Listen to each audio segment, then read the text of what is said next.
Welcome everyone to the game between Magnus Carlsen and Nie Xinyang.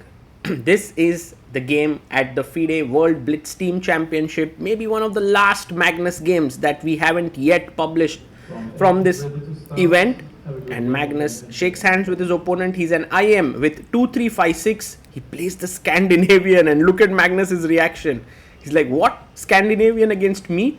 Well, it's a respected opening, but not often does Magnus get to face it. Knight f3. Magnus himself has played this with the black pieces, so it will be interesting to see what he responds here. There are many moves possible. Bishop 2, knight e5. He goes knight e5, and this move is very challenging because you have the idea of g4, h4 starting to expand on the king side. Knight d7 played, and one of the best moves now is to play knight c4 attacking the queen.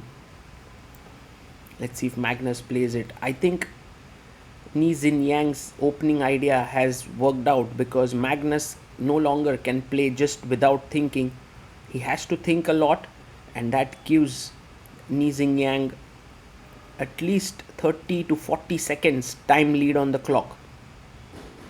Taking the knight is not a great idea because then I simply take back with the bishop. So he does go knight c4, the best move, and queen c7 quickly played. But now comes queen f3 if Magnus plays it. No, he goes g4, bishop g6, f4. Look at Magnus. He's going all out. And e6 is what Nie Xinyang plays, but f5 could be possible. It's a crazy move. Takes, bishop takes, queen f3 and bishop f4 followed by long castle, but Magnus doesn't go for it. He goes queen e2. His idea is to play f5 anyway, and you can't take because the king is in the center. Black can play long castle to get the king out from e8, but the most accurate move is b5. Why? Because if knight e5, I take, and now f5 is no longer possible, because the e file is blocked. So let's see if Nie Xinyang plays b5. No, he goes bishop e7, and he is threatening bishop h4 check. Magnus goes bishop e3, knight to f6, long castle, but already black seems to be better. That's crazy. Sometimes you just have to trust yourself. h5 played. And f5. Wow. That was a quick pawn sacrifice. He takes. And I think Magnus's point is to go take, and open up. Oh, he goes g5. But that's a big error. It's a big error. Already Nie Xinyang is better. If he finds knight e4 or knight d5, he is close to having a decisive edge. Takes. So Magnus is a pawn down now, and one fails to understand what is his compensation. Short castle would be a strong move. Magnus has had 7 wins in a row before this game. This is round 8, so he is playing quite well, but this might be a difficult game to play now for Magnus because he is in trouble. I mean, after castle, what do? White has 6 pawns. Black has 7, and all the pawns are very healthy. Nie Xinyang also ahead on the clock by a minute. I think he shouldn't overthink here. I mean, clearly he has b5 as a tempting option. Long castle doesn't feel right somehow because, rook hf1, the king is not too safe here. I think better to short castle. Yes, good move. But he took a lot of time for that move. Magnus now starting to move quickly. He goes rook hf1. But nothing's hanging. Knight b6 to d5 would be a logical way to continue. He goes b5, which is also a great move. Bishop f4, hitting the queen. And queen d8 makes sense. Queen d8 should be good. Oh, he plays a tactic, and look at Magnus. He's surprised because the bishop was pinned. Now takes the knight, bishop f4, he comes back. On the upside, black has one more pawn, but on the downside, okay, Magnus gets back his pawn. Now the g file is open as well. Knight to b6, queen b3. White does seem to have some compensation in the form of these powerful bishops. Maybe queen a6 to c4 seems like a good idea. He plays a5. Black is playing excellently this game. And Magnus is of course under pressure. He goes rook g1, but now a4. Queen to b4. And rook fe8. Just improving the position of the rook. Queen a6 played, which is also a fine move. And Magnus, look, you could see there, he's trying to somehow survive here. Queen a7 would be a good square to go to. Of course, this is the problem when you face a player like Magnus. He keeps asking you difficult questions and you need to keep answering them. And Nie Xinyang is doing so well. He's answering most of the questions brilliantly. But now c4, taking away the d5 square. a3 played, b3 on the board.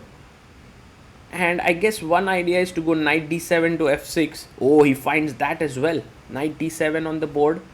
And now next move, maybe you want to go c5. He goes bishop e2. And now e3 opening up this, or rook fe8. I mean, rook fe8 makes a lot of sense. He goes c5, but this is a mistake. This is a big mistake because yes, your idea could be to take here with the knight, but then bishop e3 pins here. He takes with the knight, bishop e3, and now all of a sudden white's pawns are clearly better, and somehow everything is not as clear as before. Rook fc8 is important because if you go rook ac8, then rook d5. So he goes rook fc8, and now Magnus must find rook d5. But he goes rook g5. And the only move that Nie Xinyang has is knight a6. Otherwise, he's simply losing a piece. Simply losing a piece. Knight takes b3. Unfortunately, doesn't work because of queen takes b3. Defending the bishop. He finds knight a6. Queen comes back. Queen e7. Okay, black is still alive. Black is still alive. Magnus has 1 minute, but black is down to 20 seconds. Queen d6, offering a trade. And that's what Magnus does well. He's going into an endgame. Now, having the control over the position. Maybe rook e5. You can see him getting into the element. He can feel it. Rook e5 played. Queen f8. You have to trade queens. There's nothing else. Queen c6. And now once the endgame comes, this queenside majority along with the two bishops, it's too powerful. It's too powerful. Nie Xinyang plays rook c8. And Magnus can take another pawn, rook a3. Knight jumps to b4.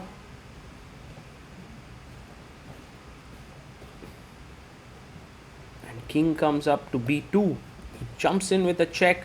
King c3. Magnus playing really well now. Pawn to f5. Well, the only hope is this king side pawn majority, but it's blockaded for now. He takes, pawn takes, bishop f4.